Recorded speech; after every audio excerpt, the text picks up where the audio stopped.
Yep, it is recording. Namaste, everyone. Welcome to chapter 4, the discussion of chapter 4 of the patrons only discussion of the book, The Rigveda Historical Analysis. The chapter's title that we're going to be discussing today is The Geography of the Rigveda.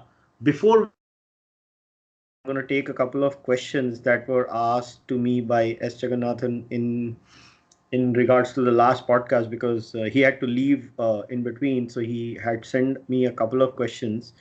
Well, one was because I was confused in the last podcast, so he basically mentioned that I think the reference to Kashmir was a reference to the homeland of the pre-Vedic people because of the homeland was supposed to be a bitterly cold place, and even in the current book, he places them firmly in Haryana.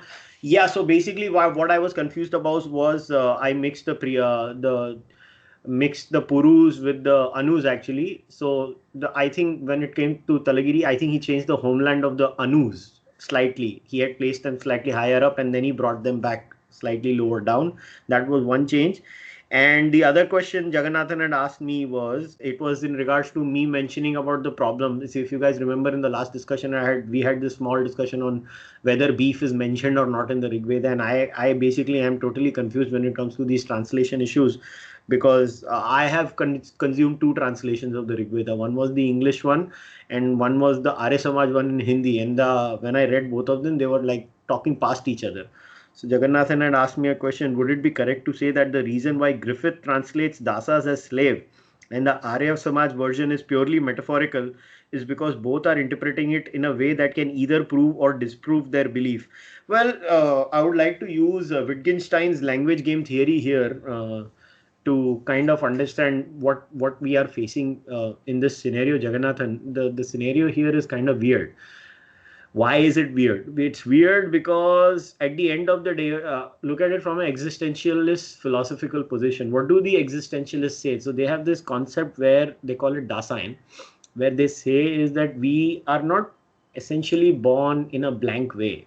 We are born in a sort of a running train system where we are born and we get thrust into a system of that sort. So in that sense, yes, anytime a scholar is going to translate a book, there might be some preconceived notions they might bring in, but beyond a point we can easily find the ways out of that, is what I'm trying to say. I don't think so it's going to be that much of a problem, to be very honest.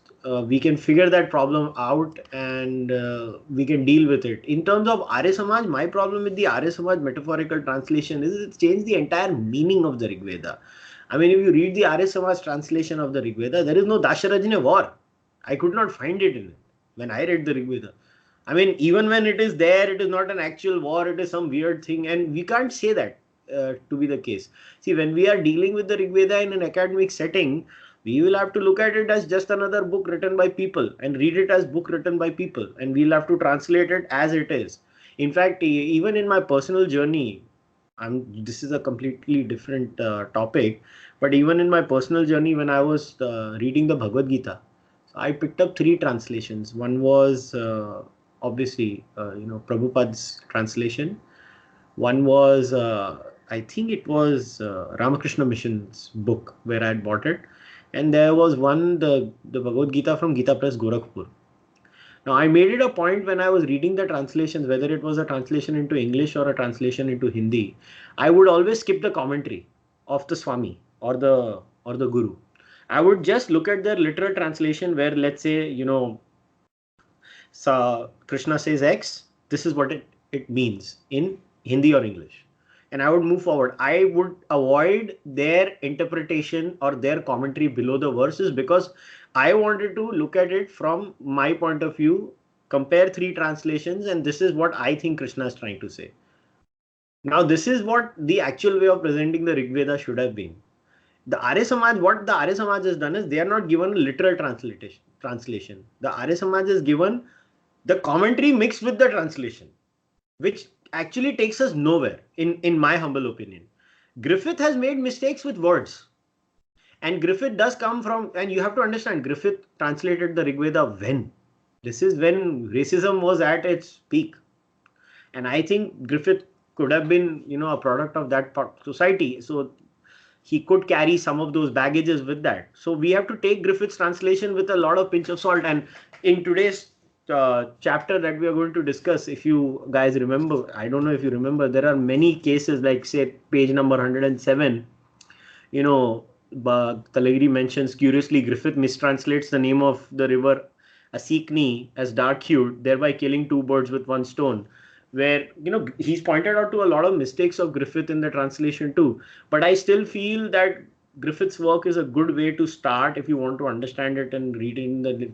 See, otherwise, if we get into the no true translation fallacy, then there is no end. Then we can't even decipher the Rigveda. Then everything is true and everything is untrue. And then we live in a realm of moral relativism and we end up in nihilism. And I don't believe in nihilism. I believe there are some objective standards that can be gauged. And I definitely don't recommend anyone to go with the Arya Samaj translation of anything, as I belong to Arya Samaji family myself. So I don't rely on them on most things, but I rely on them on social reform. They are excellent in that. Translations, I would not rely on that.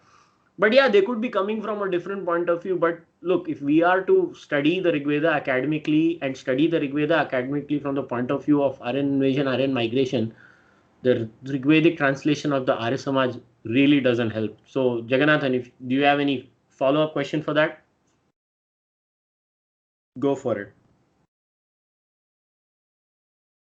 I'm assuming you don't have a follow-up. No, actually, I do, but I was unable to unmute my mic. Oh, okay. Some problem with the mouse. No, what I was saying is that, my thing is that the reason why Arya Samaj does all that is because they want to prove it's a divine book. So how can a divine book talk on mere mortals? So they made it that way. So maybe if they did not believe the divine book and I thought it's just under a book, then maybe they won't have gone to so much trouble to remove all the.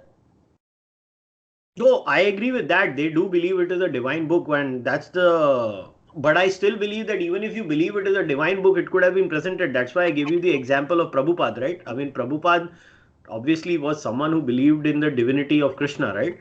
But when Prabhupada translated the Bhagavad Gita, I'm sure you guys have that. Everybody has the Prabhupada translation in their house, wherever I go, that Bhagavad Gita as it is, right?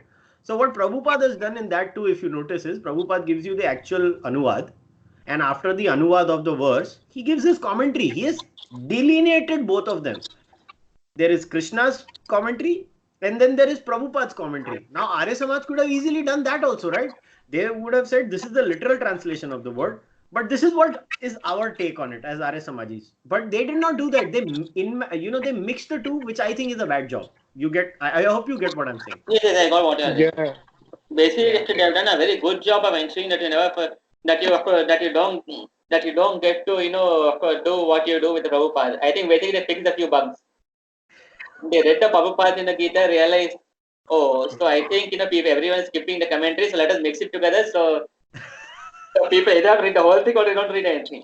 So that way you can see they did a good job of fixing the bugs which were there in Prabhupada's translation.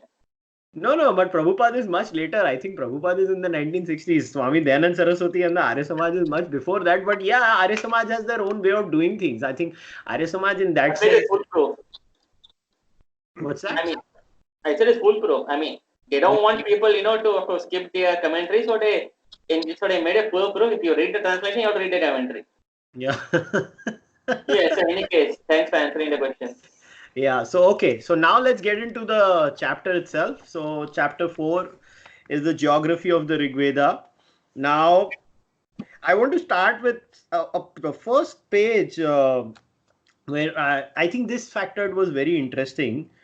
So Talagiri starts by saying this geographical information is treated in a simplistic manner by the scholars and the result is completely distorted picture of Rigvedic history.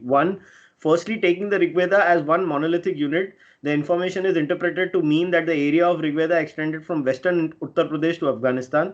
It is further assumed that the habitat of the Vedic Aryans during the period of composition of the Rigveda was the central part of this area, the Sapta Sindhu or Punjab, the land of 5 rivers bounded on the east by the Saraswati and the west by the Indus.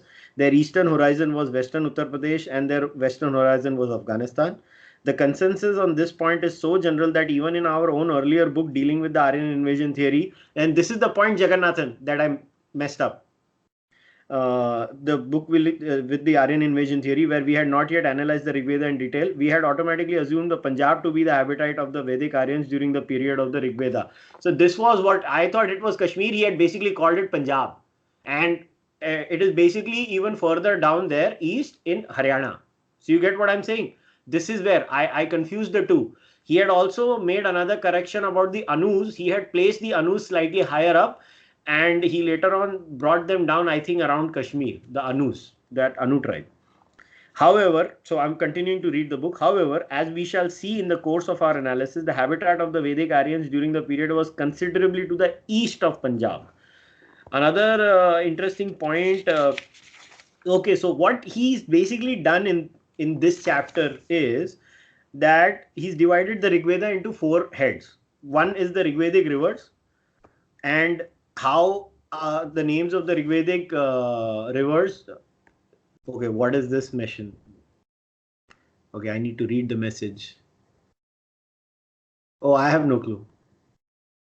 It's just it must be some Skype thingy. It's okay, not a big deal. Okay, so where were we? Okay. So what does he do in this chapter? He divides the chapter in 4 heads. Number 1 is the Rigvedic rivers. The second one is the evidence of the river names. Third is the evidence of the place names. The third and the fourth is the evidence of the animal names. In this chapter, I think we have to pay attention to the appendices. The appendix of this chapter is very important, and I'll tell you guys why it is important. Now, let's start with the Rigvedic rivers. So what are the Rigvedic rivers? He's divided them in the northwestern rivers, that is the western tributaries of the Indus flowing through Afghanistan in the north, which is the Tristama, which is Gilgit, and Susartu. I'm not going to read all the names. I mean, it's there. Then the Indus and its minor eastern tributaries, which are Sindhu, Sushoma, Arjikia, the central rivers, that is the rivers of the Punjab, which is your Vithasta, Jhelum, Asikni, Chenab, Parushni, Ravi, Vipas, Byas, Shutudri, Satlaj, Marudrirtha, Maruvardhavan. The east central rivers, that is the rivers of the Haryana region, and the eastern rivers, which are your Asmanwati, Yamuna, Ganga, Jhanvi. So these are the names. Now, again, as you know, if you guys have watched the last one, the first 3 debates, first 3 discussions, you know how Talagiri is going to go around setting up there. So if you have not seen it, you know, on page 100, he clearly goes on setting the river names as per the chronology that he has established in chapter 3. So you have the early mandala, middle mandala 1, and the general and late mandala, where, if you guys remember from our previous chapter, the early mandala was parallel to 6. You guys remember the image of the first chapter, right? And then in the middle mandala, again, you have Saraswati being mentioned and Sindhu. And then in the general and the late mandalas, you have Gauri and Rasa and few other names. And then you have, again, he has mentioned it, Saraswati is mentioned in mandala 2. Then mandala 3, you have few other rivers names. You have the same in mandala 4, 5, 6. I always found it interesting that what were the names mentioned in mandala 6. So I'm going to stick to that mandala, because mandala 6 is the oldest one, right? If you guys remember from the previous chapter. So there he has mentioned these 4 names: Saraswati, Hariyupiya, Yavyavati, and Ganga. Now, I wanted to ask you guys a question. I wanted to know your views. So, what are your views when it comes to the Ganga being mentioned in the oldest parts of the Rigveda? So anybody can answer this. What's your first thought? Or did you guys think about it when the Ganga name, or did you guys notice that the Ganga was mentioned in the 6th Yes. mandala? But isn't the Ganga called Janvi there? Yeah, but it's Janvi and Ganga are one and the same thing, right? Yes, it is kind of odd that they would mention Ganga, because the Ganga flows through Haryana. No, I found it very interesting that, and I'll share my point. Vrushal, you also wanted to say something. Please go ahead. Yeah, I was gonna say the same thing. When I did the same thing, I literally read the this section in the order that he said the chronology in the previous one. So when I read the listed river names, I didn't read in the order that Talagiri lists numerical chronologically, but I read in the actual written chronology that he established previously. And I mean, you can see where he's going right away, right? He's just kind of establishing it's going from east to west. And I mean, it's so far east, the Ganga, that it's really bizarre that it's kind of far deep inside the current Indian landmass. Yeah, but I'll tell you why I'm not surprised about the Ganga being mentioned in the Rigveda. So I'm going to pull out the map also in the meantime, which he has shared for the river. Where is the map? Okay, let me check. Is this the map he mentions? By the way, quick question: have you read Michael Danino's book on Saraswati? Yes, I have. Yes, I Okay. have. I have. It's a very good book, by the way, for the Yes, record. and that was my first introduction, to the Arya invasion theory. That is the first book I read, which actually said that Aryan invasion theory is all nonsense. No, I'll tell you why we need to focus a little bit. It has not much to do with the chapter, but it has a lot to do with the Indian civilizational ethos. That's why I wanted to pinpoint that. Did you guys think of it how I thought of it? So usually you guys know, right? It is assumed that the Ganga basin is considered to be an older civilization, right? You guys know that part, right? I mean, obviously you guys must be knowing that fact. But still mentioned in the sixth mandala, which is quite old. But have you guys been exploring the latest archaeological excavations and the artifacts that have been discovered in the Ganga basin? Have you guys, any of you, has anybody seen that? You can just type in the chat if you have seen, yes or no. I mean, has anybody seen the latest excavations happening in? You've not? As Brushal, Jagannathan, Roshan, have you guys, any of you heard of the latest excavations happening in the Ganga basin area? I'm interested because this was a very, yes, see, Roshan got it. Yeah, I'm talking about the Sanoli chariots too. Yeah, I was mentioning that. So not only is that being found, but we are finding a lot of other artifacts that have pushed the Ganga civilization itself to a much later time period. That itself has gone to such a later time period that these arguments that these people are coming up with make no sense. In fact, the name of the Ganga being mentioned in the sixth mandala makes complete sense to me now. That's what I'm trying to say. Because I was like, if what we have found in Sanoli, right? If or other archaeological artifacts that have been found in Uttar Pradesh, in that region, then we have to have some mention of the Ganga because these people were interconnected, right? All these people were interconnected. So we have to have some artifacts that push this civilization back to that date. And now we have it archaeologically. So that's why I found, when I saw, because I had read Talagiri such a long time ago, like I'm literally, this book right now, I'm rereading it with you guys because most of the things you forget, right? You don't remember, things you read 1 year ago. So when I read this and then I started looking at, have you guys ever heard of the guy SK Manjul, the archaeologist? Anybody? Have you heard of him? If you've not, please go and check out the name and the work of SK Manjul and all the excavations that are done by SK Manjul and other archaeologists. And then again, start looking at it from Shrikant Talagiri's point of view, and you guys will be pleasantly surprised that how much sense it makes. Now, to summarize what Talagiri's argument is, so let me basically share a screen with y'all. Can you guys see this? You guys see the screen, right? So let me put this around. Okay. So as you see, he's pretty much summarized all the rivers over here. So you have the Yamuna and the Ganga, you have the Saraswati, you have the Parushni, Vitasta, and all these rivers are here. Now he's placed these rivers according to their mentions and their in the Rigveda, and obviously, I mean, we know what the rivers are and where they are, etc., etc. Why I'm sharing this map is because now we go into the second part and the evidence of the river names. So, what does he try to say in the evidence of the river names?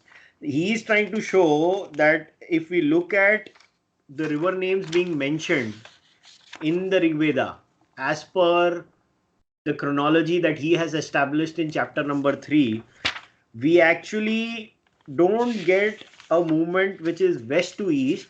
We actually get a movement that is east to west, which is quite clear. I mean, I'll give you an example where does it go, yaar? There was a particular section I wanted to read. I'm not able to. I had marked it also. It was something to do about Mandala 7, where, yeah, this one. I don't know if you guys remember this. It is on page number 107, where he's talking about the Parushni and Askini also are not referred to in a casual vein. They are also referred to in a special context. The context is a major battle fought on the Parushni by the Bharatas under Sudas and Vashishta, who replaced Vishwamitra as the priest of the Sudas. The direction of movement is crystal clear in this case as well. Sudas was his earlier priest, Vishwamitra. Sudas with his earlier priest Vishwamitra is associated with the Shutudri and Vipash, and with his later priest Vashishta is associated with the Parushni, which is to the west of the two other rivers. But there is more specific evidence in Mandala 7 about the direction of movement in this battle. Why this battle is important is because this battle can establish the movement of things in general.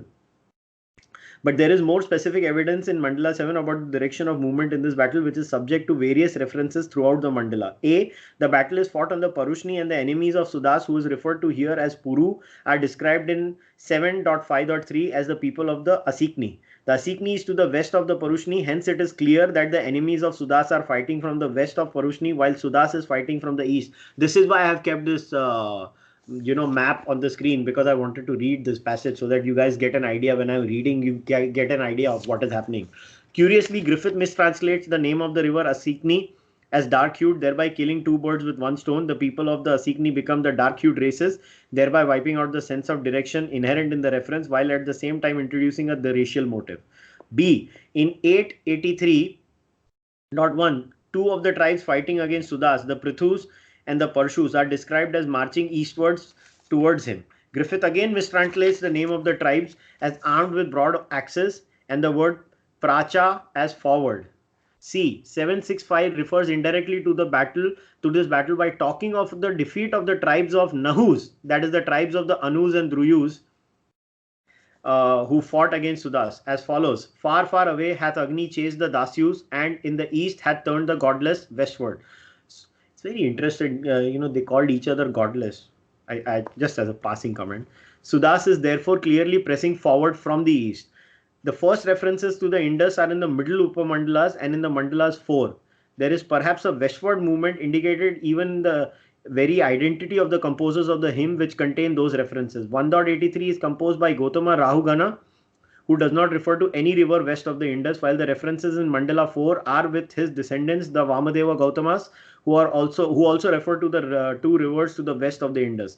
Thus, we have a clear picture of the westward movement of the Vedic Aryans from their homeland in the east of the Saraswati to the area of the west of the Indus towards the end of the early period of the Rigveda. 4.30.18 refers to what is clearly the westernmost point in this movement, a battle fought in southern Afghanistan on yonder side of Sarayu. That's why I wanted to share the screen. There is no specific reason, because I wanted to read this particular passage because I think it was a very important passage to share. And now I need to figure out how to shut down this screen share because I suck at it. Okay, how do we shut down the screen share? Oh yeah, sorry.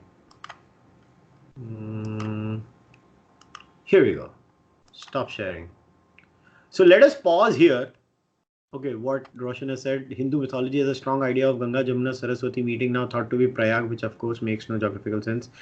That Roshan could be people entering into the metaphorical realm. So I just want to pause here, guys. So what are your comments here? So we have pretty much covered the crux of the argument, what he's trying to show, because see, then he later on, talks about the Indus, and again, what does he do with the Indus? Because see, if his chronology is wrong, then what would have happened is the name of the Indus would have been mentioned in, let us assume, in the older mandalas instead of the newer mandalas, and the movement, if the movement is west to east, right, and the chronology is correct, then where would the name of Indus come in, and in what context would the name of Indus come? Because Indus is where, as you saw the map, right, the Indus is far up, right, and then it goes down. But what you see is that these people, what they're talking about is always about Saraswati and a movement from Saraswati to the westward direction. So now I want to ask you guys and have questions. If you have any questions, let us make it around that. Vrushal, go for it if you have any questions or if you have any comments.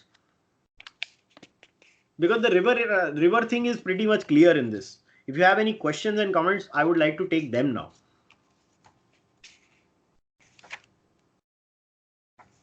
Any?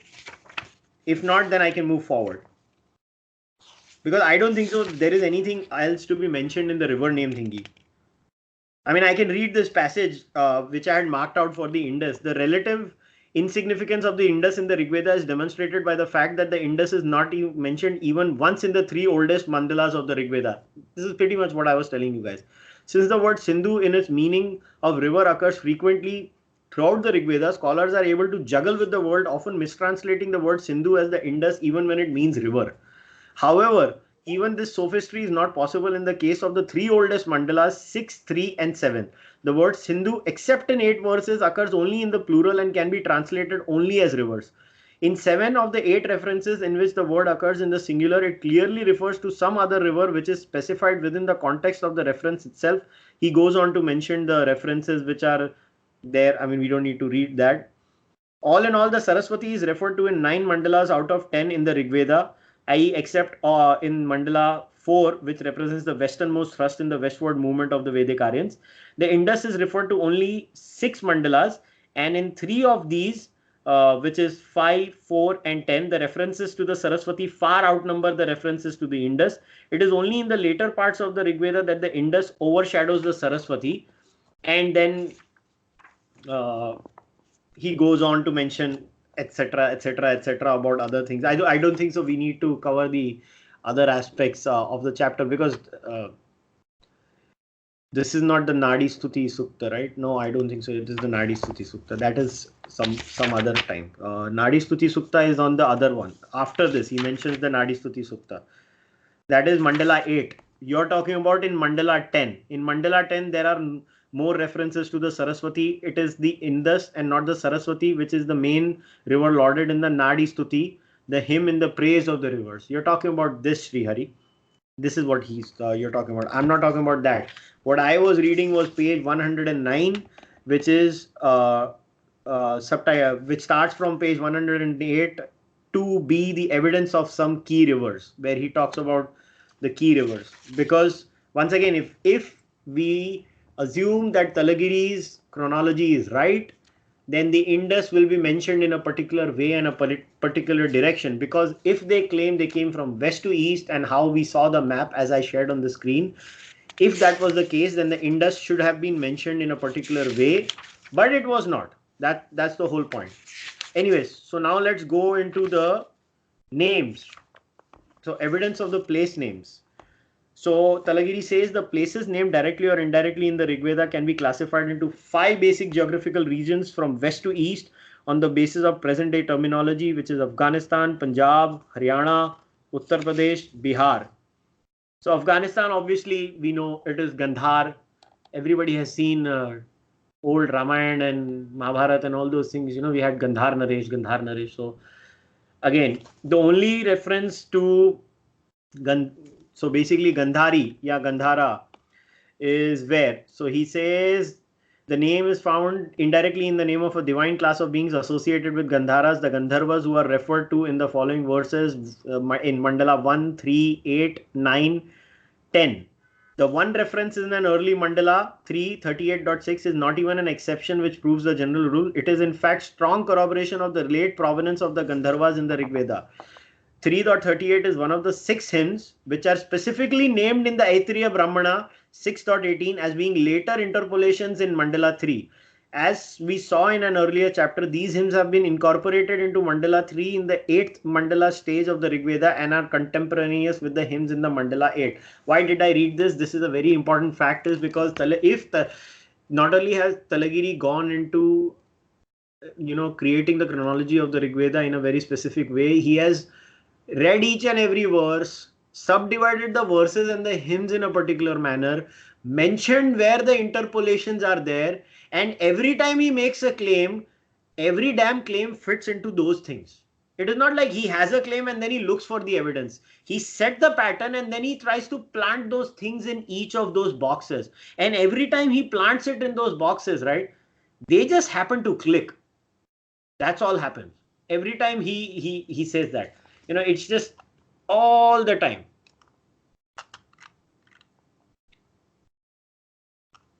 Anyways, now Punjab. So Punjab obviously in the Rigveda is known as Sapta Sindhu. And again, I don't think so there was anything particular in this line in the Punjab region that we need. I mean, he says there are other phrases in the Rigveda which mean 7 rivers, but these do not constitute references to Punjab, as 7 is a number commonly applied in the Rigveda. That's all fine. So he goes on to explain the logic of the 7 rivers, which I think is not needed for the Aryan region or migration. But this part we can read out. He says, however, the word Sapta Sindhu in the Rigveda, and for that matter, Hapta Hindu in the Avesta, is clearly a name for a specific region, which is generally and correctly identified by the scholars with Punjab, the land of 5 rivers, ensconced between 2 more, the Indus in the west and the Saraswati in the east. The Sapta Sindhu is referred to in the following verses in Mandala 1, 2, 4, 8, 9, 10. If Afghanistan is directly or indirectly referred to only in the late mandalas, the Punjab is referred to only in the middle and late mandalas. Then we come to the main region, which I believe is the region of the Puru tribe, which is Haryana. Again, you go on and he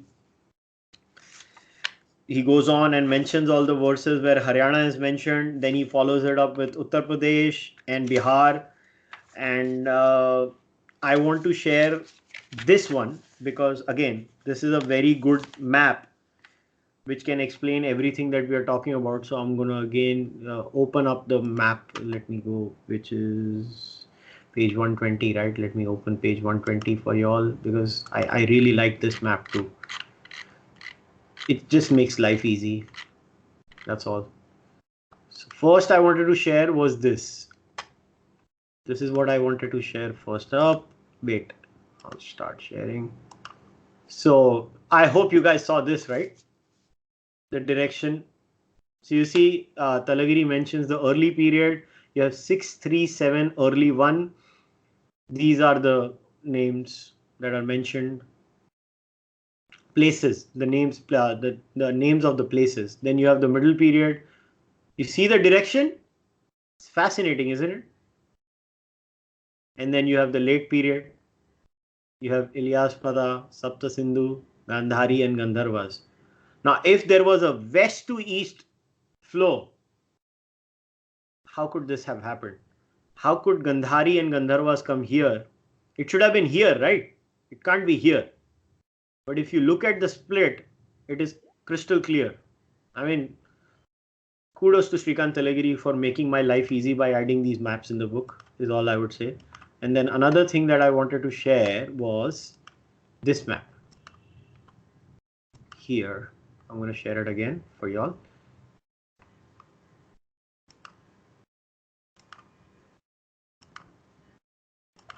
You guys can see this, right? The prominent places, Rigveda in capital letters. So you have, this is Uttar Pradesh, Kikata, Kashi. Then you have these areas. It's very interesting. You guys notice this? Ariana Vijaya basically is Aryavarta, right? That's the lower loose translation. Very interesting. It's placed here. And then you have Afghanistan. You have Gaya. I don't know what that Gaya is. Then you have the Sapta Sindhu region. This is, I think, Punjab, Haryana. This is the Punjab, Haryana region. And these are all names, how they are mentioned in the Rigveda.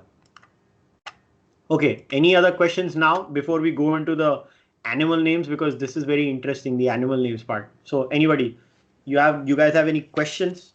I want to know your views. So okay, what did you guys think? Okay, let me ask you guys a question. How about this? What did you guys think when you were reading the names of the places in this case? Come on, go for it. Vrushal, what was going through your mind when you were reading, where is Punjab, Haryana placed? Did you have any comments on it? By the way, I have a question.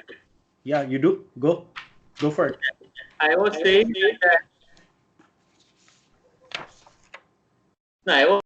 that area which is mentioned in Gaya, you think it looks like Uzbekistan? Kinda.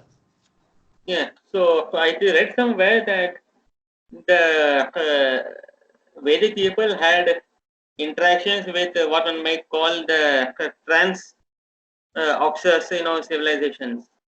So basically, they had spread all the way, till the banks of the Oxus, and that's why the Oxus is a very important demarcator. Yeah. So you think, that is why he has mentioned that, because that is about as far as the Vedic people went.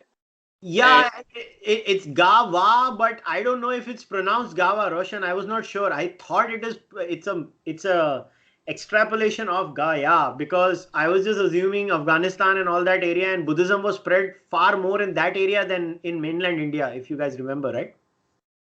You get what I'm trying to say? yes, but this I think, but that Gava is from a time, before Hinduism, right? So I don't think the Vedic people would have, unless you are Andhati Roy, I doubt you would, think that Buddhism influenced the Vedic people into calling in Gava or Gaya. I don't know. Could it be? I see. I just found that name very odd in that entire region. Why would they name it that? Because I did not find any parallels to that when I was looking at the map. That's why I was confused. I was open to it. I did not know myself. Yes, but coming back to the point, you think that, it may indicate, some kind of interaction between the Vedic people and the people on the other side of Oxus? I don't know. See, these people were interacting with each other all the time, right? There was not one period where they were not interacting with each other. So, I mean, we do have a lot of interaction all the time with these people. I mean, now with the current cell paper, we have firmly established that people of the Indus Valley civilization were having interactions with people all the way in Mesopotamia. I mean, how are they managing that then? So they obviously these people are interacting with each other. Even if you look at the spread of the step gene, even within Europe, these people were having a lot of interactions with each other. I mean, David Anthony's book is an amazing source for that area, right? If you look at David Anthony and his sources, and his entire book primarily focuses on the spread of people within Europe and how they spread, and he creates a movement pattern on the basis of that. But I don't know. I found it interesting the name being mentioned there. Okay, what was the comment? Stand out. Harakshveti in present day Afghanistan, that is spooky. Talagiri just sets this aside. No, I think they just he doesn't set this aside. I think he does talk about it, right? In the book, and he mentions it that you could have very well have a case where people call the river the same name. I mean, do you know how? I mean, you live outside India, right? I used to live in North America. I mean, there are so many Vancouvers in North America. There are so many Floridas in North America. So there is okay. I am from Amritsar. By the way, my native place is Amritsar. Do you know there is a Islamabad in Amritsar? How many of you knew that there is a Islamabad area called Islamabad in Amritsar? So, so I think that's not surprising. We have so many names, common names across the world. People use the same names. Yeah. So Prashant, so Prashant has said there are 100,000 Rampurs in India. That is so true. In fact, for a long time I thought that the Belapur, in New Bombay was the Belapur mentioned in the movie Sholay.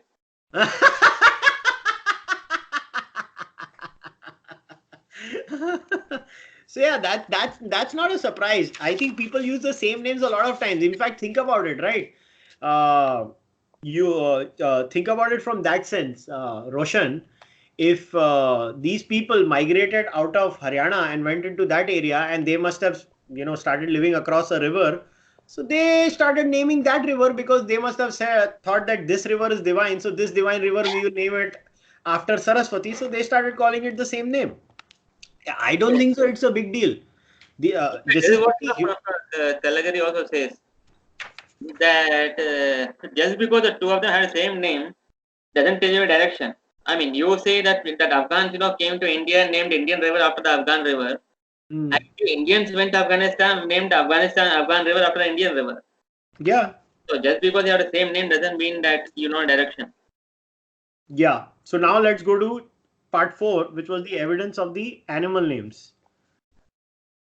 So the animal names, basically Talagiri says there are many animals which are peculiar to India, that is animals found only in India or only in India and places east such as Southeast Asia, or if they are found elsewhere only in places such as the interior Africa. Well, Africa has nothing to do with the Aryan migration, which he says, which cannot have any relevance to the history of the Vedic Aryans or the Indo-Europeans. And then he goes on to mention, I'm going to share the screen for everybody because I think this was again important screen to share. So these are the animal names: the elephant, the buffalo, the Indian bison, the peacock, and the chital. This is the one animal, nothing to do with the book or the discussion, but if you go on a wildlife sanctuary in India and you don't see anything else, I can guarantee you you'll see this. It is all over the place and you only see that. So as you see, then you have Talagiri going ahead, and he says these animals are found mentioned in references throughout the different periods of the Rigveda. Further, the names of all these animals are purely Aryan or Indo-European. The elephant, for example, has 4 names each, which has purely Aryan etymology. And there was a point of the camel. Indian bison is Bos Premis. Bibos Gaura. I don't know, man. I'm not an expert in these things. So I'm just going by the word he has used. So, okay, what does he say here? Okay, in sharp contrast to these, intimate references to typically Indian animals are references to an animal which is restricted only to extreme northwest, the Bactrian camel of Afghanistan and beyond. This camel, Ustra, is referred to only in the following verses, again 1 and 8. The distribution of these references is restricted only to hymns belonging to the late period. It is clear that this distribution indicates an expanding horizon of the Vedic Aryans, and this is not the expanding horizon of a people from outside India expanding into India, but of a people from within India expanding out into the northwest. The significance of the late appearance of the camel in the Rigveda may be expressed in the words of a I think it's a modern Western scholar. It's not modern Western scholar, a staunch and even fanatical supporter of the Aryan invasion theory. Michael Witzel, in referring to the geography of the Mandala 8, tells us that Book 8 concentrates on the whole of the West: camels, Matra horses, bull sheep. It frequently mentions the Sindhu, but also the 7 streams, mountains, and snow. This book also lists numerous tribes that were unknown to other books. Witzel further notes that camels appear together with the Iranian name Kashu, or with the suspicious name Tirindra or the Parsu. The combination of camels, Matra horses, and wool, sheep, and dogs is also suggestive. The borderlands, including Gandhara, have been famous for wool and sheep, while dogs are treated well in Zoroastrian Iran but not in South Asia. Although Witzel, whose writings we will be dealing with in an appendix in this book, tries generally to twist and distort the information in the Rigveda so as to demonstrate a movement into India from the northwest. His reaction to the information in Mandala 8, a late Mandala, although Witzel does not admit it, unwittingly but clearly shows the expanding horizon of a people from South Asia coming into contact with the borderlands, including Gandhara. The combined evidence of river names, place names, and animal names gives us a single unanimous verdict: the Vedic Aryans were inhabitants of the interior of India, and their direction of expansion was the east to the west and northwest. Now, let us stop the screen share. Now, do you guys have any question about the animal names? Because I want to go slowly, one step at a time, before I go into the last part, because the appendix is very important. Because I thought of it. Rushal, you have a question? No, I was just gonna make a comment that I think the elephant and the peacock are more clinching than. I mean, um, the Indian bison is kind of a red herring because I mean we call it the Indian bison now, but I mean at that time when they say Gouda, you don't know really, like it's not called Indian bison. You know what I mean? So because there is buffaloes and bisons all over the world really, and deer as well, right? Yeah. So elephant, peacock are probably more clinching, but you know he's kind of given it the evidence sort of in chronological, like which occurs earlier in the Rigvedas. Um, but this is fantastic. I mean, anything to do with sort of hard evidence like rivers, places and animals, and I mean flora would have been would have been something else as well, but doesn't happen to exist. So that's my comment there. All right, cool. So now we go into the appendix, which I think is a very important thing, which he calls the so-called negative evidence, and he focus. I think he's divided into two parts: the tigers and rice. And I don't even want to talk about. Okay, what was the part where basically pro AIT AMT scholars say that the Rigveda does not talk about the tiger, which is the most common thing in India. I mean, obviously we are the land of the tiger. So how come the Rigveda does not talk about the tiger if the tiger was so common in this area? Now, Talagiri's answer to that on page number 125 is possible explanations are there was some kind of a ritual taboo on the mention of the tiger during the period of composition of the Rigvedic hymns, or the word Sinha, which occurs in the Rigveda in the following references, stood for both the lion as well as the tiger. According to American archaeologist Mark Kenor, it probably stood for the tiger rather than for the lion. Of these two possible explanations, the first is a more likely one. I actually find the second one to be more likely. Srikanji thinks that the first one, which is a ritual taboo, is more likely. But I was just thinking about it.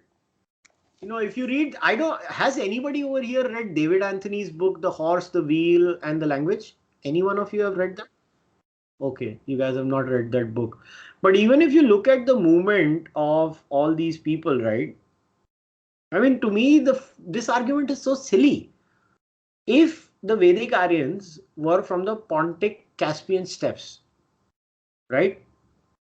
These guys are making the most ridiculous argument. Then why is the elephant mentioned? Why is the peacock mentioned? If they are from outside and their argument is it can't be this geography. It is not mentioning the tiger. Oh, hello. If it is not this geography, why it is mentioning the peacock then? You see what I'm trying to say, guys? You get it? We could flip that argument around that they use. I don't even need to use Talagiri's argument here. I was just thinking about it. If the Aryans are from the Pontic Caspian steppes, they took that bloody route, whatever it is, the Kurgan hypothesis, around the Volga, Danube area, Volga River area, and then they come out and they reach Tsintasta, Iran, etc., etc., etc.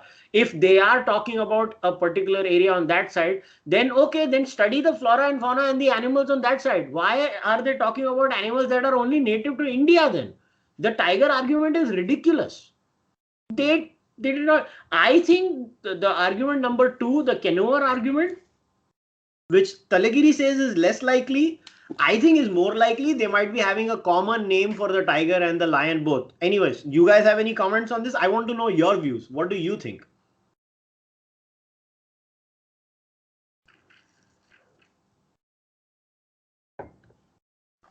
So Brushal has said the tiger exists further not, although I'm not sure about their migration history vis-a-vis Rigveda timeline. That's okay. I'm not saying tigers though. We know the tigers exist in the Russia, the Siberian tiger, right? I know that. Peacock? No, I'm just saying that even if the tiger was mentioned more frequently in the Rigveda, that wouldn't necessarily support. That would actually support an out of that doesn't support anything, is what I'm saying. It's they kind of exist. It's like the deer kind of thing, right? It's multiple places, so it doesn't tell you the direction. Whereas the elephant and the peacock firmly planted in a certain location. Yeah, in fact, my whole point is that how could they give such a ridiculous argument about the tiger? It is such a bad argument that they are giving about the tiger, because they actually, it is like in Hindi we say, na, apne pair pe kuladi marna, hitting an axe on your own foot. Their whole argument is hitting an axe on their own foot. Because if they're using that, oh, it is not mentioned, so it is a problem. Oh, bhaiya, then how did the elephant and the peacock come? Especially the peacock. So actually, it's a very bad argument. That's what I was trying to say. Then it is about rice. And obviously, then Talagiri goes on and mentions how the rice is mentioned indirectly. So the Rigveda clearly refers to certain culinary preparations made from rice, apupa, purolash, varieties of rice cakes, and odana, rice gruel. These are referred to in the following verses. Then I should share this.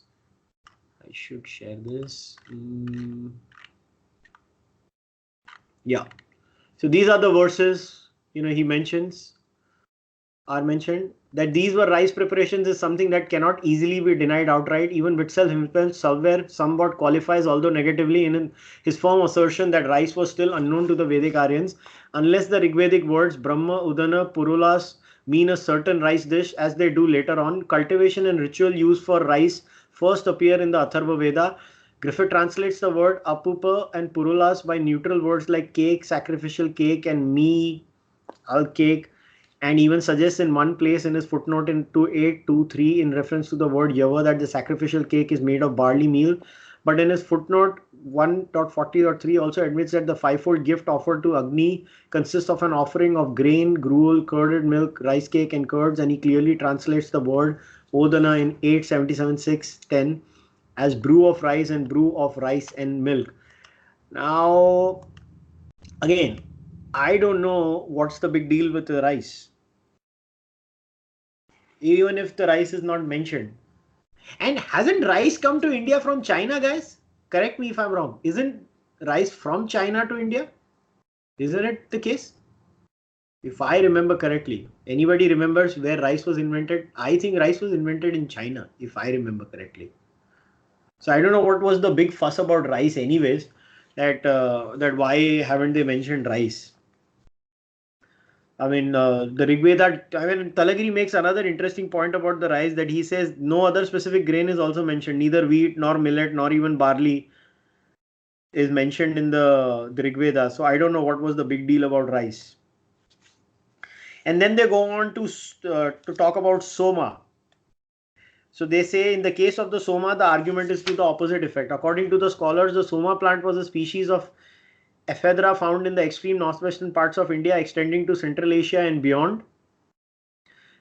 Species of ephedra found further eastwards were not capable of yielding the kind of juice described in the Rigveda. Hence, the fact that the ritual use of soma formed such an integral part of the Rigvedic religion in every period to the text, and that this feature is shared with the Iranians, proves that the Vedic Aryans entered India from the northwest, bringing the soma cult with them. And then he goes ahead and analyzes where the somas are mentioned. The word soma is mentioned, and I think this particular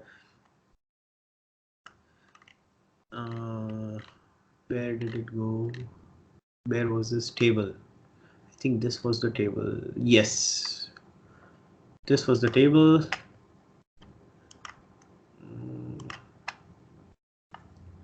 This was the image. So as you see the table, the total number of verses composed in the Rigveda, the total number of verses to Soma, the percentages of verses to Soma out of the total verses composed, so it is basically the Kashyapas and the Bhrigus. They mention the Soma the most, and the Gristamadas, the Atris, the Kamvas, Agasthyas, and you have Vashvamitras, Angirasas, Vashishtas. They mention the Soma the least. So what does this mean? What is Talagiri trying to say? And as you know, if you read the chapter, basically what Talagiri is trying to prove is that, again, these particular the Vashvamitras, the Angirasas, and the Vashishthas, these are the rishis of, if you guys remember, the family books, right? The oldest books. And the other ones are from the later books, the Bhrigus, etc., etc. So basically, what he's trying to say is, again, if we put it in the sense of the chronology of the Rigveda, we clearly see that even the mention of the Soma clearly shows that it was later on gotten in. So what does Talagiri says? The evidence in the Rigveda thus clearly shows that the Vedic Aryans did not come from the Soma growing areas, bringing the Soma plant and rituals with them. The Soma plant and rituals were brought to the Vedic Aryans from the Soma growing areas of the northwest by the Bhrigus, priests of those areas. The expansion of the Vedic Aryans into the west and northwest was a direct consequence of their quest for Soma. The westward movement commenced with the crossing of the Shutudri and Vipas by Vishwamitra and Bharatas under Sudas, described in hymn 333, and the fifth verse of the hymn clarifies both the direction and purpose of this crossing. So that pretty much sums up the chapter. Now, let me see. I skipped a few of the comments. The number of times Talagiri mentions Vitsal, I think his relation with him is like that of Modi and Rahul Gandhi. Well, hey, what do you do, man? If you guys, I don't know, you guys know the story, right? The Talagiri was offered a PhD in Harvard by Michael Witzel. Do you guys know about this? Anybody? Yeah, so you guys know, right? It's quite a famous incident where Talagiri was told by Michael Witzel that if you if you want to join, you can join, but you'll have to have an open mind. And then Talagiri tells him, by open mind, do you mean only I have to have an open mind, or also you will have an open mind? And then followed the scathing review of Talagiri's books by Michael Witzel. So I think we've pretty much covered everything. So to summarize, chapter 4, which is the geography of the Rigveda, if we look at the names of the rivers, the names of the places, and the animals, it is quite clear that we see, and if we place them using the chronology of the Rigveda that was established by Talagiri, using using the citations and the names of the composers, etc., etc. And if we place those names exactly in the chronology of chapter number 3, we clearly see that we see a direction which is east to west and not west to east. It is crystal clear. Until now, I actually, sometimes when Srikant Talagiri says that, how can you prove what I'm saying is wrong? And I have desperately tried to, prove what he's saying is wrong. And I can't, maybe I'm dumb. I can't come up with good arguments, but do you guys have any good arguments that could prove Srikant Talagiri's case wrong? If that, please go for it before we wrap things up. Anybody can. If you guys can, did you think of any arguments? Yeah, I think, I just have one point, which I think we need to at some point figure out how that happens. So if you look at Talagiri's positioning of the Rigveda, it's mapping pretty much with the mature Harappan, right? Yeah. So it's been written at pretty much at the same time in the same place. Yeah. Now the IVC is not corroborating that as we would, hope.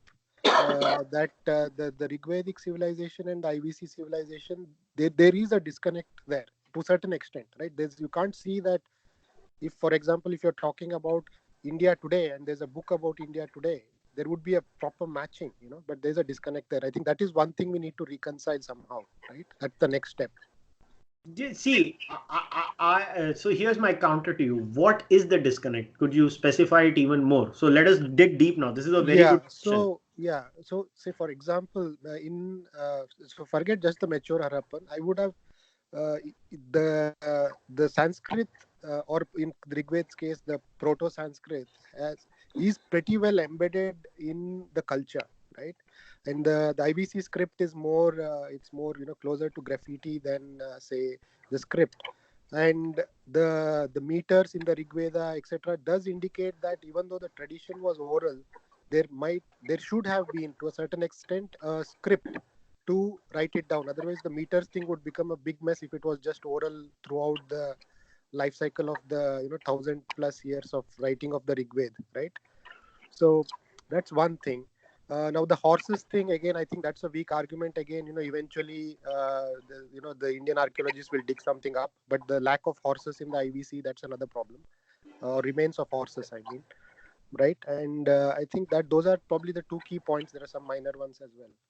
Well, okay, let us take point number 2 that you mentioned. As far as the horses are concerned, actually, it is salt, by the way.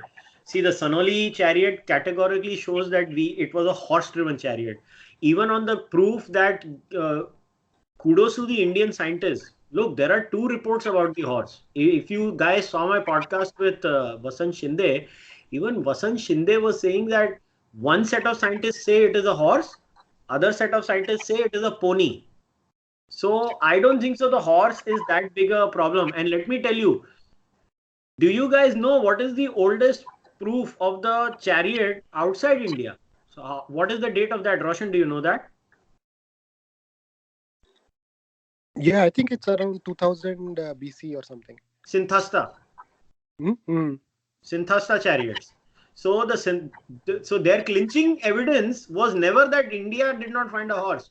Their clinching evidence was where is the chariot in India? There was no chariot in India. That's what they used to say. They keep changing the goalpost. They said, "Oh, where did you find a chariot? Where did you find a chariot?" And then we found a chariot. We found a chariot in Sanoli. Now they talk about something else. Yeah, I think there again. No, I think we are all on the same position here. I think even the Sanoli is not doesn't exhibit all the properties of IVC. Basically, that's one thing there. It's not. It probably is a different you know culture. I'm not too sure. I need to read up on that. But it's supposedly some late Harappan, but maybe it's an independent culture. We don't know. We The need to Sanoli verify. chariot is dated right back to 2000 BCE. Yeah.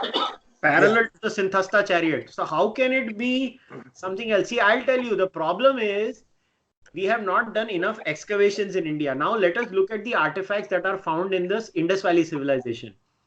There are clear-cut proofs that there is connectivity between the Indus Valley civilization and the Rigvedic claims.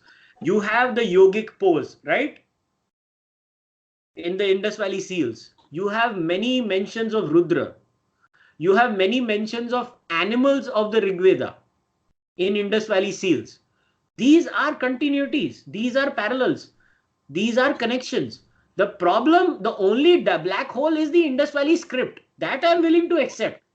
That is a black hole. Nobody knows what is happening there. But if there was no connection at all, we would not find these. The namaste. You remember the namaste gesture is also there in the Indus Valley. Mm. There is a particular Indus Valley motive. Let me see. I will try to find let me just Google it. Indus Valley seals Vedic gesture. If we can find it. By the way, I forgot the biggest criticism against Talagiri. What? He's a bank clerk who doesn't know Sanskrit. Yeah, but I mean that's an ad hominem. What do we do about that? I mean, you That's can't. true. I mean, yeah. So he's a bank clerk. What do I do? I mean, he is a bank clerk. We can't do much, right? That's just ad hominem. That is the. Yeah, I know. They always say that. It's actually quite tragic the way they behave. I'm not able to find those images. Actually, unfortunately, Devayan is not here. So next time, what we'll do is we'll actually look at the Indus Valley seals next time. How about this, guys? You think it's a good idea? In the next discussion, what we'll do is I'll tell Devayan if he comes. He has all those images of Vedic seals and stuff like that. He's arranged them very nicely. So next time, what we can do is we can actually share images of the Vedic seals and the motifs, and we can actually take this question because it was actually a very good point Roshan has raised. And this is what we should do. We should try to basically blow holes into the arguments of Talagiri so that we get better answers out of it. But I think the connection between Indus Valley civilization and other civilization and the Rigvedic thing is not a big issue. I think there are recent connections between the both, and the only missing link I agree is the script. That script, I mean, it's a pictographic script. What do you do? So that is a black hole. So that I agree is a problem, but other than that I don't see any major problem. Even Michael Danino has been established that they are both the same. What did you say, Sriram? Can you repeat it? That even Michael Danino has established that both of them are the same civilization. Oh yeah, in his book he has given a lot of evidence about that. Yes. Yeah, Yes. yes. I read it some 4 years ago. So then he was saying the same thing. So Vrushal is saying, are mountains mentioned given Haryana, Uttarakhand is highly pahadi? I think I mean, not specific names of mountains, but they do talk about mountains and in the sense of, yeah, there are these mountains. So can you specify your question, Rushal? I did not get your question.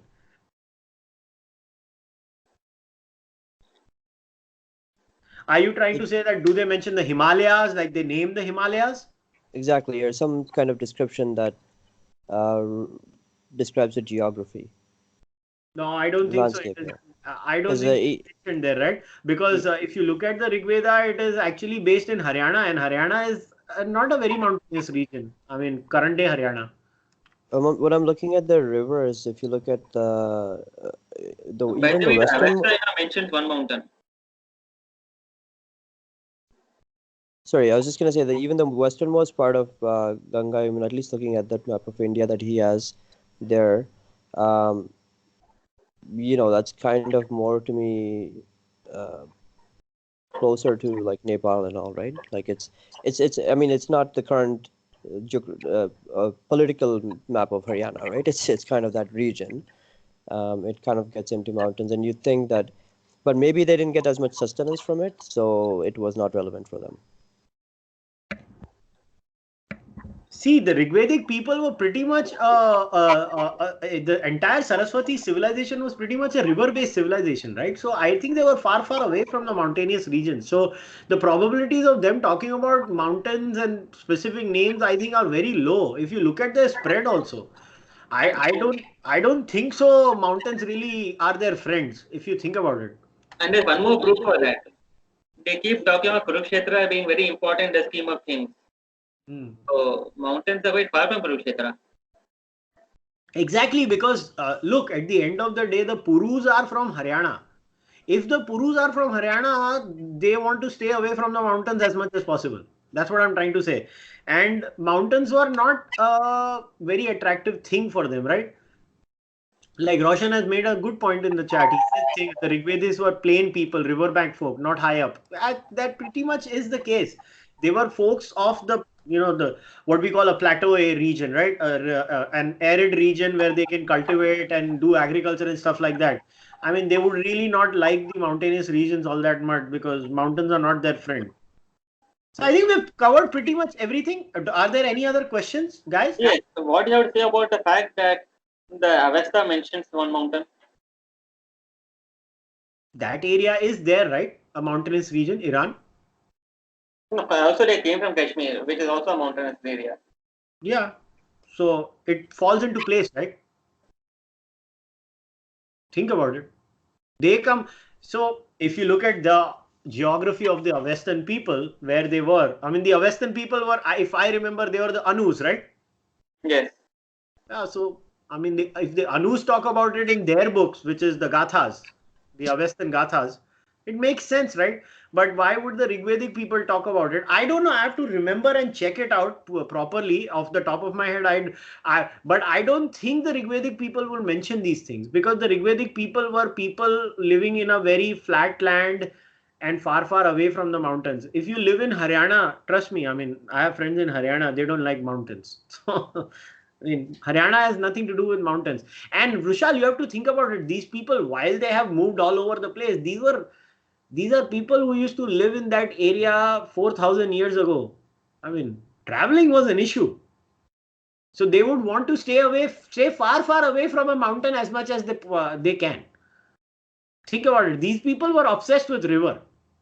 You always find civilizations by the rivers. These ancient civilizations, they're always by a water source. So why would they go all the way up in the mountain?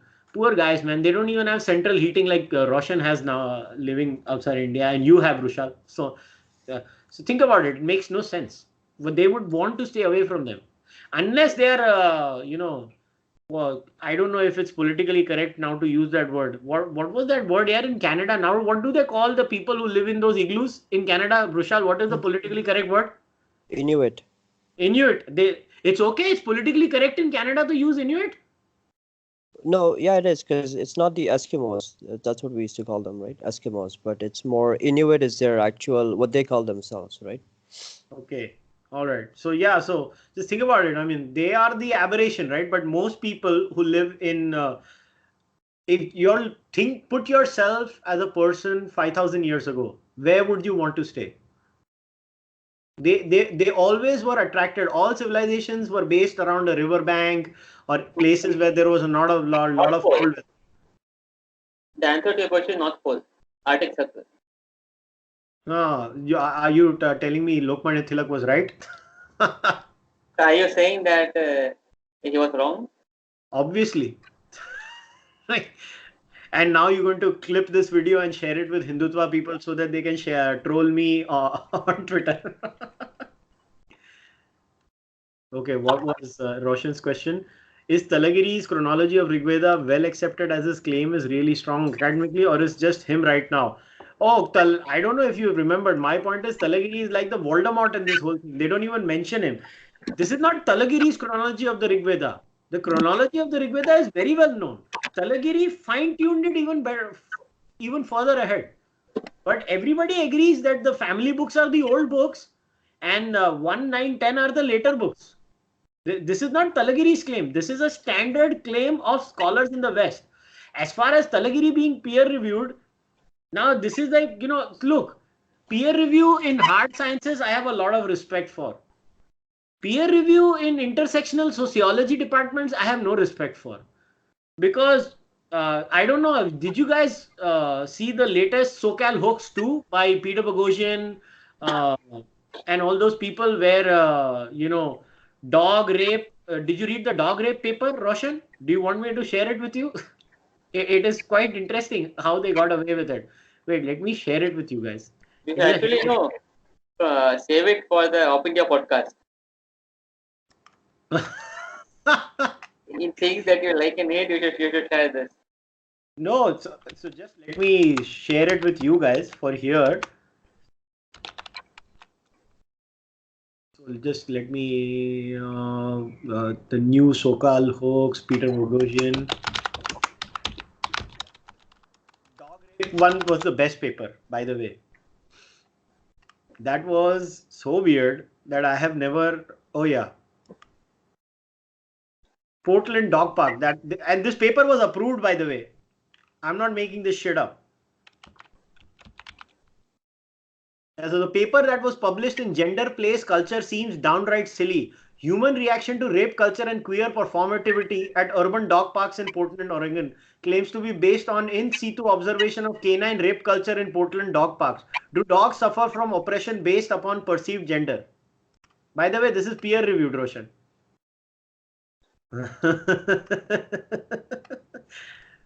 I mean, it is what it is. These are serious peer-reviewed journals. They peer review it. In another case, the same authors, you know what they did? They used paragraphs from the Mein Kampf. They just changed the characters and the names. They published it as a paper. Guess what? Approved for peer review. By the way, have you read any papers on deconstructing the Avatar movie? No. Maaf kar do mujhe, please have some mercy. The Avatar movie, remember that, right? 2009? See, nowadays I'm busy deconstructing Devdutt Patnaik. Yes, that is of course there. Yeah, so anyways, I think we have covered everything now. So let's wrap things up. So guys, this is the end of chapter 4, the geography of the Rigveda. In this chapter, we have again looked at the river names, the place names, and we have also discussed the names of the animals and how when we look at the evidence provided in the Rigveda, inside the Rigveda studied by Talagiri, we clearly see a movement of east to west. If you guys have any questions, like always, if you the people who are going to watch this later, all the patrons who are going to watch this later, send me a message. I'll take all those questions, and in the next session before we start chapter 5, I will try to answer all of those questions. So until then, namaste, take care, goodbye, have a great day.